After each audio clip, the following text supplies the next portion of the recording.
Morning from Kalpa. এখন আমরা আছি হচ্ছে কালপাতে। এই হচ্ছে সানরাইজ হয়েছে, এইখান থেকে সব ভিডিও করে তোমাদেরকে দেখিয়েছি। তো কেমন লেগেছে নিশ্চয়ই জানিও। এখন এই ব্রাশ করছি, ব্রাশ করে হালকা ব্রেকফাস্ট করে দেন এখান থেকে বেরোবো। তার আগে কিছু সাইট সিইং আছে, একটু করবো, একটা কি দুটো আছে। মনাস্ট্রিটা আমি এখান থেকে দেখতে পাচ্ছি, মনাস্ট্রি বা টেম্পলটা। সুসাইডের যে পয়েন্টটা আছে, মানে সুসাইড যে পয়েন্টটা আছে ওই পয়েন্টটা দেখতে হবে। এখান থেকে 3 কিলোমিটার নাকি আরও যেতে হবে। তো যাবো, গিয়ে দেখবো, যেহেতু বাইক আছে। এই হচ্ছে রুমের অবস্থা, এই দেখো এইখান থেকে এইরকম ভিউ, এই দেখো। এই হচ্ছে আমাদের ব্রেকফাস্ট, আর এই হচ্ছে আমাদের লাগেজ, কিছু লাগেজ পড়ে আছে এখানে, ট্যাঙ্ক ব্যাগটা পড়ে আছে, তো এটা বাঁধবো। আর এই আমাদের গাড়ি প্যাকিং হচ্ছে, দেখো একবার। তো সব ফুল রেডি, ফুল প্যাকড আপ আমরা। আর এই ভিউটা জাস্ট দেখো এখান থেকে, দেখো। আর এই হচ্ছে আমাদের হোটেল, যেটা তোমাদেরকে কালকে ঢোকার টাইমেই দেখিয়ে দিয়েছি, হোটেল মোনাল রেসিডেন্স। ঠিক আছে, তো চলো খাবারটা খাই, খাবার ঠান্ডা হয়ে যাচ্ছে। ভালো হোটেল, ভালো হোটেল, খারাপ হোটেল না, সিরিয়াসলি। তুমিও শুনো, আমরা দেখেইছো এত ভিডিওতে, মানে শুতে শুতে ওই রকম ভিউ দেখার মজাটাই আলাদা। তো চলো খাবারটা খাই, দেন কথা বলছি। খিদে পাচ্ছে ভিউর। আমাদের এখানে বিল হয়েছে, খাওয়ার বিল হয়েছে 1140 টাকা। আমরা বেশি সেরকম কিছু খাইনি, তাও মোটামুটি বিল হয়ে গেছে। খাইনি কি বলবো, খাইনি মানে। এখানে যেটা দেখলাম, আরেকটা জিনিস আমার কাছে একটু আনরিয়ালিস্টিক লাগলো, মানে কফির দাম কম আর চায়ের দাম বেশি। রুম ভাড়া নিল 2000 টাকা করে, আর এমনি যদি সিজনে আসো তো 4,500 থেকে 5,000 টাকা। कहाँ से कहाँ होटल मिलता है रूम का प्राइस? रूम का प्राइस सर रूम प्राइस वैसे जिस रूम में आप रुके थे वो 4800 बैल्कनी रूम का रेंट। अच्छा, तो गुरु चलो बेरोलाम, চলো हर हर महादेव, वाहेगुरु कृपा करना। হাতের ওপরে একটু জায়গা কেটে গেছে, তো একটু জ্বালা করছে। চলো হোটেলের নাম দেখিয়ে দিয়েছি। এখন সোজা টুয়ার্ডস আমরা যাচ্ছি হচ্ছে সুসাইড পয়েন্ট। চলো সুসাইড পয়েন্ট থেকে ঘুরে আসি, ওখান থেকে বলছিল 3 কিলোমিটারের মতো। তো আজকে এই প্রথম নতুন গ্লাভসটা পরলাম রাইনক্সের, ভালো বেশ গ্লাভসটা, একটু টাইট হচ্ছে, আস্তে আস্তে ঠিক হয়ে যাবে। টাটা কালপা, তোমাকে একটু পরে টাটা করে দেবো। কালকে রাতটা সেরা কেটেছে, সেরা, সব থেকে বড় কথা সেরা রুমটাই ছিলাম। ওই রুমটা তোমার এই টাইমে 2000 টাকায় দিচ্ছে, আর যদি একদম পুরো সিজনে থাকে তাহলে 4800 টাকা যে রুমটা আমরা থেকেছি, ওই রুমটার প্রাইস অ্যাকচুয়াল। সুসাইড পয়েন্ট যাওয়ার রাস্তাটা একবার দেখো। আমরা যখন বাবা মা মিলে যখন এতে গেছিলাম, ঝাড়খণ্ড গেছিলাম, তখন এইরকম একটা রাস্তা দিয়ে গেছিলাম, বাট এতটা হাইটে ছিল না।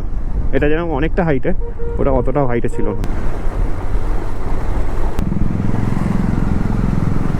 তো অ্যাট লাস্ট চলে এসেছি সুসাইড পয়েন্ট। এটা হচ্ছে সুসাইড পয়েন্ট, দেখো এখানে ভিড় জমে আছে কত। এই দেখো সুসাইড পয়েন্ট, এটাই, এখান থেকে মানুষ সুসাইড করে।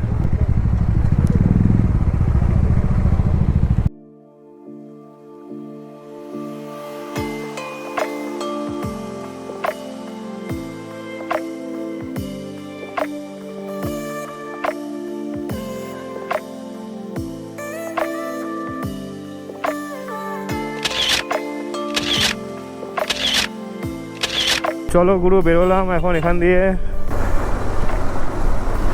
এবারে যাব আমরা কালপা মনাস্ট্রি। এটা হচ্ছে কালপা মনাস্ট্রি, ভেতরে ঢোকা যাবে না ভাই, বাইক নট অ্যালাউ। তো গুরু এই ছোটো খুকিটাকে দেখো কি সুন্দর দৌড়ে দৌড়ে আসছিল। High high high high. এরকম একটা লেন দিয়ে তোমাদেরকে হেঁটে হেঁটে যেতে হবে, বাইক যায় না ওপরে। এখানে বেশিরভাগ অ্যাট্রাকশন পয়েন্ট এই দুটোই, কালপা মনাস্ট্রি আর সুসাইড পয়েন্ট কালপা। সাধারণত আমাকে যতটা মার্কেট থেকে আমি জানতে পারলাম, লোকের কাছ থেকে মনাস্ট্রি এখন বন্ধ। তো ঘুরে এটা হচ্ছে স্কুল এখানকার। আমরা ছিলাম হচ্ছে ওই হোটেলটা, ওই হলুদ কালারের হোটেলটা। হ্যাঁ, ওইখান থেকে আমরা এটা দেখতে পাচ্ছিলাম। এটা হচ্ছে মনাস্ট্রিটা, কালপা মনাস্ট্রি। আমরা এখন কালপা মনাস্ট্রি থেকে বেরোচ্ছি। মনাস্ট্রি খোলে হচ্ছে 7টা থেকে 8টা, আর এইদিকে তোমার মনাস্ট্রি খোলে হচ্ছে সন্ধ্যে 5টা থেকে 6টা, মানে 1 ঘন্টা 2 ঘন্টা খোলা থাকে। রাস্তার ধারে ধারে এইসব গাছগুলো যেগুলো দেখছো বড় বড়, এই গাছগুলো হচ্ছে অ্যাপ্রিকট আর অ্যাপেল গাছ। আমরা এখন সোজা টুয়ার্স যাচ্ছি হচ্ছে মেন রোডের দিকে। তো আস্তে আস্তে না ভালোই জোরে আমরা নিচে নামছি। কালপা যাওয়ার জন্য আমাদেরকে ওপরে উঠতে হয়েছিল কালকে, তো এখন সোজা আমরা নিচে নামছি নাকো যাওয়ার জন্য, বিকজ কালপা একটু হাইটে। আমরা নিচে নেমে গেছি। তো আমরা এখন আছি হচ্ছে কালপা সিটিতে। ভাইয়া নাকো নাকো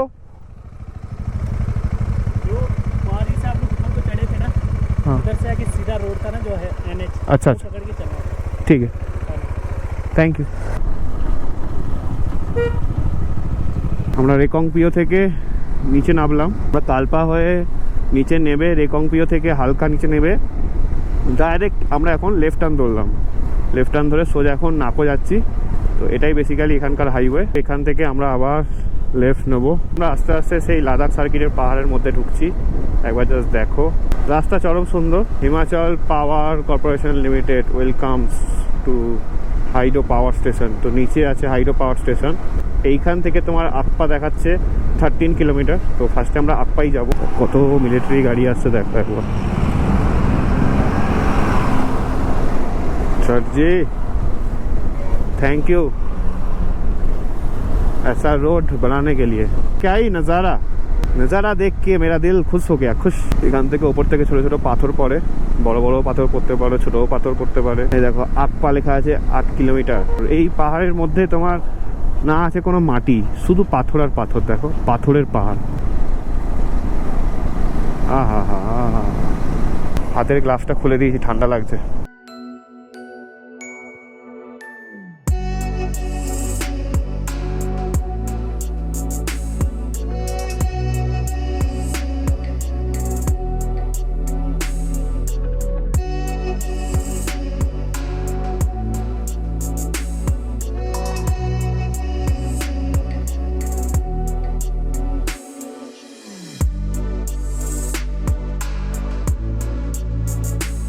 সামনের ক্লিফ মাউন্টেনটা দেখো একবার। আহা হা, ওরে ভাই রে ভাই, এটা কি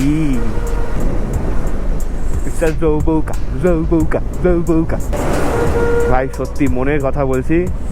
টিভিতে দেখতাম আগে, ভাবতাম কবে যাব, এখন জায়গাগুলো রিয়েলাইজ করতে করতে যাচ্ছি। খুব সুন্দর লাগছে, খুব ভালো লাগছে। একটা জায়গায় জানো তো স্পিতি রিভার আর সতলেজ রিভারের সংগ্রাম আছে। তো সেই জায়গাটা আমি খুঁজে পাচ্ছি না। আজকেই পড়বে আমাদের এটা নাকো যাওয়ার পথে।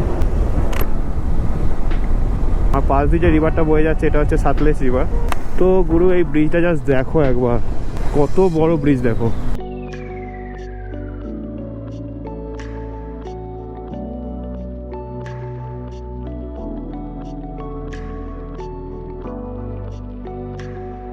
গোপ্রোতে অ্যাকচুয়াল ফুল হোয়াইটে হয় না, তো সেই জন্য একটু তোমার বোঝা যায় না। রাস্তা কিন্তু এখানে চরম সুন্দর, মানে রাস্তা নিয়ে কোনো কথা নেই। তোমরা এসো আরামসে ঘুরে যাও এখানে। যদি বাইক নিয়ে আসতে চাও বিনা টেনশানে এসো, কোনো প্রবলেম নেই। আমরা মোটামুটি 70-80-তে ক্রুজ করে করে যাচ্ছি।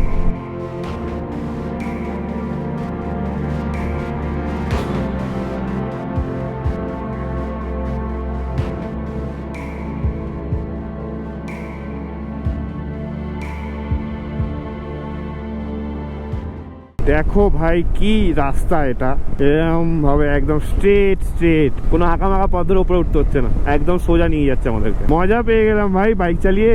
আর ওপরের মাউন্টেনটা দেখো একবার, রাস্তা যেরকম সুন্দর আর উপরে মাউন্টেনটাও সেরকম সুন্দর। দেখো এদিকে আবার ব্যারিকেড গুলো ভেঙেও গেছে, পাথর উপর থেকে পড়ে যাবে, গড়িয়ে গড়িয়ে নিচে চলে গেছে। পাহাড়টা যেরম গেছে সেরম রাস্তা বানিয়ে। দিকের জায়গাটা দেখো একবার এরকম ভাবে, পাথরগুলো এই ধাপে ধাপে কেটেছে। দেখো ওটা হচ্ছে পো সিটি, পুরো পাহাড়ের মাঝখানে দেখো একটা ওইটুখানে একটা সিটি দেখো, EOOH এরকম কিছু একটা নাম ছিল। ওই রেস্টুরেন্ট থেকে খেলাম গোলু ধাবা, আমি চাউমিন খেলাম, ও রাজমা চাওয়াল খেলো। চলো বেরোই এখান থেকে, এখন সোজা টুয়ার্ডস যাবো হচ্ছে নাকো। এখন ঘড়ি কাটা 2:36। আমি এখান থেকে 400 টাকা তেল ভরালাম। তো আমরা এখন চলে এসেছি পোতে তেল ভরালাম, লাস্ট ফুয়েলিং স্টেশন। আমাদের চেকপোস্ট ছিল তো এই কাবে। তো এই চেকপোস্টে বেসিক্যালি আমাদের নাম অ্যান্ড বাইকের এন্ট্রি হলো আর ফোন নাম্বারটা নিল। বাই চান্স যদি কোনো প্রবলেম হয় তো দেন ফোন করবে। এখান থেকে কাপ বলছে 6 কিলোমিটার, কাজা বলছে 139। সতলেজ রিভার বয়ে যাচ্ছে তার পাশে রাস্তা দিয়ে আমরা চলে যাচ্ছি।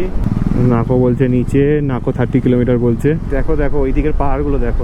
একটা জিনিস তোমাদেরকে দেখাই, ওই দিক থেকে বয়ে আসছে হচ্ছে স্পিতি রিভার আর এইটা হচ্ছে সতলেজ রিভার। আর কিরকম জায়গা দিয়ে যাচ্ছি দেখো। ভাই আগে হাম স্পিতি মে। हम चले পাহাড় মে সাতলেজটা তোমার পাকিস্তান থেকে আসে, যেহেতু পাকিস্তান নালে চায়না থেকে আসে। এই অল ট্রেনটা যেটা দেখছো, এই অল ট্রেনের 30 কিলোমিটারের মধ্যে তোমার চায়না বর্ডার। এই ট্রেনটাই আলাদা। লাদাখ গেছিলাম, লাদাখের ট্রেন আলাদা, এইখানে ট্রেনটাও আলাদা। ভাই রে ভাই, আমার তো পুনর্জন্ম হয়ে গেল। একটু আগে এক ফোঁটা রোদ্দুরের জন্য আফসোস করছিলাম, ঠান্ডা লাগছিল। ঠান্ডা আছে এখানে, বাইক চালায় ঠান্ডা লাগছেও। এই সামনে থেকে ভিউটা দেখো। এখন আমি লাদাখ নয়, কিন্তু এখন আমি স্পিতিতে আছি। আমি এখন চলে এসেছি হচ্ছে নাকো লেক। এই আমার নিচে হচ্ছে নাকো লেক। আমরা বাইক পার্কিং করেছি এই জায়গাটা, এই জাস্ট ওপরটায়। তো হেঁটে হেঁটে যাচ্ছি। এখন মোটামুটি 3টে 3:30 বাজে, তাতেই কত ঠান্ডা লাগছে। তার মানে একটু বড় হলে কত ঠান্ডা পড়ে যাবে ভাবো। আর নাকোতে এসেছি, বেশিরভাগ দোকানপাট, রেস্টুরেন্ট, হোমস্টে সব বন্ধ। মানে থাকার জন্য খুব লিমিটেড স্টে এখানে। তো আমি এখন দাঁড়িয়ে আছি হচ্ছে কোথায়, নাকো লেকে। বিশাল ঠান্ডা লাগছে এখানে। তো জাস্ট লেকটা দেখো, আর এর চারপাশটা দেখো। ওয়েদার খারাপ হচ্ছে, ওপরে আকাশটা দেখো একবার, আর এদিকটা দেখো। তো চলো বেরোই এখান থেকে। এরপরে নাকো মনাস্ট্রি। তো পুরো জাস্ট এদিকে ভিউটা দেখো। থ্যাংকস বিহারও এরকম রোড বানিয়ে দেওয়ার জন্য। চলতে চলতে এই গীত গাতে রহনা, টিক টিক টিক টিক টিক টিক টিক টিক টিক টিক টিক। দেখো এখানে পুরো বরফ পড়ে আছে।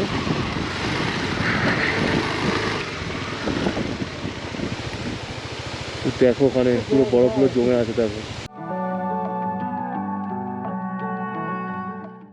তো গুরু এখানে কি ঠান্ডা দিচ্ছে।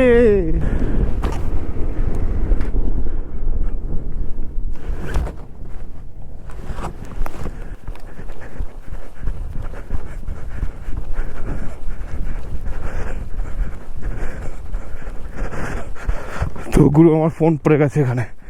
যা, একটু আগে আমার ফোন পড়ে গেছিলো, ভাগ্য ভালো ফোনটায় গাড়ি যায়নি। ও পেয়ে গেছি। আর পড়েছিল আইফোনটা পড়েছিল। ও এক্ষুনি জান কয়লা হয়ে যাচ্ছিল। মানে অমিত বলে একটা বন্ধুর গোপ্রো ট্রেন ইউজ করছি। ঠান্ডার মধ্যে, মানে এইরকম ঠান্ডার মধ্যে কাজই করছে না, শুধু একমাত্র কাজ করছে যতক্ষণ আমি চার্জে লাগিয়ে আছি। তো চলো এখান থেকে ফার্স্টে গেউ মনাস্ট্রি যাবো। অস্বাভাবিক ঠান্ডা, আর চরম জোরে হাওয়া দিচ্ছে, বাপরে বাপ। শুধু হেলমেটটা পরে আছি বলে বাঁচোয়া, নাহলে পুরো সেকে দিত। হাওয়ার আওয়াজটা পাচ্ছ তোমরা? হ্যাঁ দেখো, একটা রোড চলে যাচ্ছে, নাকো চলে যাচ্ছে। একটা দেখো এদিকে বলছে নো রোড। এদিকে নো রোড মানে হচ্ছে এদিকে তোমরা চলে যাবে হচ্ছে তিব্বত রোড, মানে তিব্বত বর্ডার চলে যাবে। চলো গেও মনাস্ট্রি, চলো চলো চলো চলো চলো চলো চলো চলো চলো। ঘোড়ার গাড়ি চলে, ঘোড়ার গাড়ি চলে।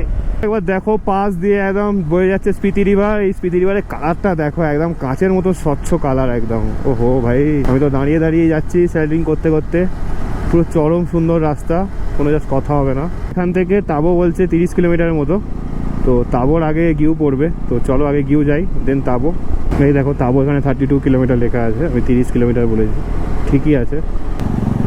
রাস্তা কিন্তু খুব সুন্দর, খুব খুব মানে এখানে রাস্তা নিয়ে তোমাদেরকে আমি কি বলবো, তোমরা তো দেখতেই পাচ্ছ রাস্তা কনস্ট্যান্ট। আমি এইরকম রোড দিয়েই যাচ্ছি। শুধু চিতকুলের রাস্তা একটু খারাপ ছিল, আর বাকি সব রাস্তা একদম ওকে ঝাক্কাস।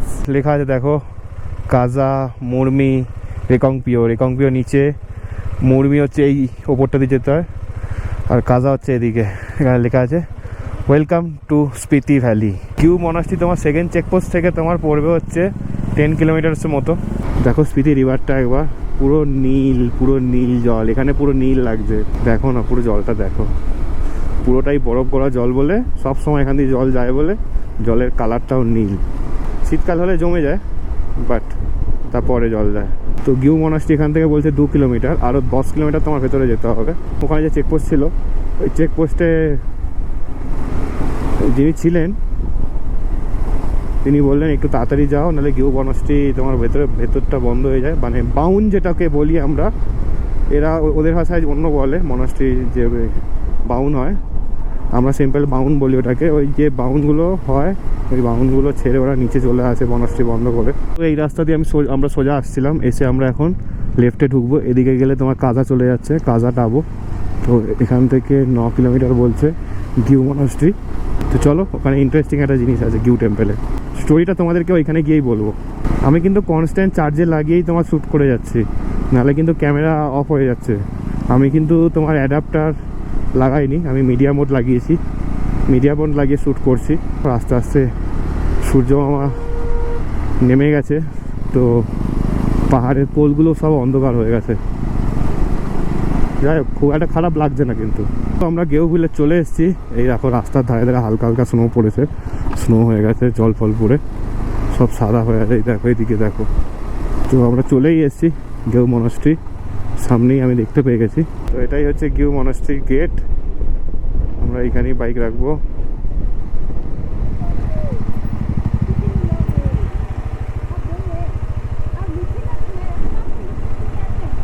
স্নো মাউন্টেনগুলো দেখো, স্নো ক্যাপ মাউন্টেন। উফ ভাই, হেভি ঠান্ডা সেরা। সকালবেলা আসলে যা লাগতো না, আমি দেখেছি ভিডিওতে রে, খুব একটা খারাপ লাগছে না। সকালবেলা আসলে আবার দেখে 20 কিলোমিটার আসতে, সেটা ভাব 20 কি তারও বেশি, 30 কিলোমিটার। 30 কিলোমিটার উপরে আবার যেতে হবে, 30 কিলোমিটার, 7 কিলোমিটার আমাদের এক্সট্রা হয়ে গেল। যদি চাস এখানে থাকতে পারিস, কিন্তু না না, এখানে থাকবো না, তাও বেরিয়ে যাবো। বেরিয়ে তো। কতক্ষণ লাগবে ভাই? 1 ঘন্টার মধ্যে পৌঁছে যাবো। আমরা এখন চলে এসেছি হচ্ছে গেউ মনাস্ট্রি। গেউ গেউ তো গিউ গিউ মনাস্ট্রি। তো এটা হচ্ছে গিউ মনাস্ট্রি, আর তার আশেপাশের ভিউটা দেখো একবার। ও হো হো ভাই, ঠান্ডাই ঠান্ডা। এটা হচ্ছে গুরু গিউ মনাস্ট্রির ভেতরে, এবার জাস্ট দেখো। আর ভেতরে ঢুকলাম না, এই জুতোটা পরে আছে বলে খোলাখুলি করা যাবে না। খুব সুন্দর, নতুন কাঠের গন্ধ ছাড়ছে, ভালো লাগলো। তোমাদেরকে বলে রাখি, এখানে একটা মমিও আছে। তো মমিটা বেসিক্যালি 1000 বছরের থেকেও বেশি পুরনো, বাট কিন্তু 100 বছর আগে আর কি খোঁজ পাওয়া গেছে। তো চলো মমিটা দেখাই। তো গুরু, এটা একবার পড়ে নাও। যে মমিটা পাওয়া গেছিল, সেই মানুষটার নাম হচ্ছে সাংঘা তেনজিন, আর গিউ ভিলেজে পাওয়া গেছিল। Discovery of self mummified monk opinion of local research worker কি ফাইন্ডিং। তো এটা হচ্ছে মমির ভেতরে, এটা হচ্ছে মমির ভেতরটা। একবার জাস্ট দেখো। আমি ফটো দেখিয়ে দেবো, দাঁড়াও, ফটো তুলে। এটাই 100 বছর আগে পাওয়া হয়েছিল। দেখো, এটা হচ্ছে ওইখানে আমরা বাইক রেখেছি, ওইখান থেকে আমরা এন্ট্রি করিয়েছি। এটা হচ্ছে মনাস্ট্রির উপরে, এই আমরা সিঁড়ি দিয়ে ওপরে এসেছি। তো চলো বেরোনো যাক, হেবি ঠান্ডা লাগছে, হাত পাত পুরো জমে যাচ্ছে। গাছপালা নেই একটা সাইডে, দেখো না, একটাও পাহাড়ে গাছপালা নেই, দেখো না, পুরো শুকনো পাহাড়। তো গুলো চলো, এখান দিয়ে বেরোচ্ছি আমরা গিউ মনাস্ট্রি থেকে। বাট বিশাল ঠান্ডা এখানে, মানে হাত ফাত জমে ক্ষীর হয়ে যাচ্ছে, এমন অবস্থা আমাদের। আস্তে আস্তে চলিতে চলিতে পৌঁছে যাব তাবোর দিকে, তাবো আমাদেরকে ডাকছে। তো চলো, অন্ধকারও হয়ে গেছে, আস্তে আস্তে যাচ্ছি। 20 কিলোমিটার, আমি খুব জোর আধ ঘন্টা 40 মিনিটে পৌঁছে যাব। পরের দিন সকালে আমাদেরকে কাজা যাওয়ার জন্য বেশি হেকটিক জার্নি করতে হবে না, কারণ তাবো থেকে কাজা খুব জোর 50 কিলোমিটারের মতো, ঠিক আছে। আর আশেপাশে সাইট সিনগুলো কমপ্লিট হয়ে যাবে, পিন ভ্যালি, মাড ভ্যালি, এগুলো সব কমপ্লিট হয়ে যাবে। তো চলো দেখি কতটা কী হয়। আমরা অ্যাট লাস্ট তাবো ঢুকে গেলাম, এখন ঘড়ির কাটা পাক্কা 6:30। বাবা, এখানে যা ঠান্ডা! নভেম্বর মাস, ঠান্ডা হবে না? হাত ফাত একদম শিউরে উঠছে আমার। তো গুরু, অ্যাটলিস্ট রুমে চলে এসেছি। এই চা খাচ্ছি, চা শেষও হয়ে গেছে, আর এখানে ম্যাগিও চলে এসেছে আমাদের। তো এখনো ফ্রেশ হয়নি, তার আগেই তোমার চা ছাটিয়ে নিচ্ছি, কারণ বিভৎস ঠান্ডা বাইরে, -2। মানে রাত্রিবেলা যত দেখলাম -8 চলে যাবে, মানে হেভি ঠান্ডা, বিভৎস ঠান্ডা। আমরা বাইক চালিয়ে আসলাম, তখন ফিল করতে পারছিলাম, মানে যেখানে যেখানে ঠান্ডাগুলো লাগছে একদম হাড় কেঁপে উঠছে একদম। তো যাই হোক, আমরা যেই হোটেলই পেয়েছি সেই হোটেলেই ঢুকে গেছি। যাই হোক, তো চলো আজকের ব্লগটা আমি এখানেই এন্ড করছি। আর এই হচ্ছে আমাদের রুম, একবার রুমটা জাস্ট দেখে নাও। সেরকম কিছুই নেই, ব্যাগ, এটা সোফা, টিভি কিছুই নেই, ঠিক আছে। চার্জিং পয়েন্ট আছে।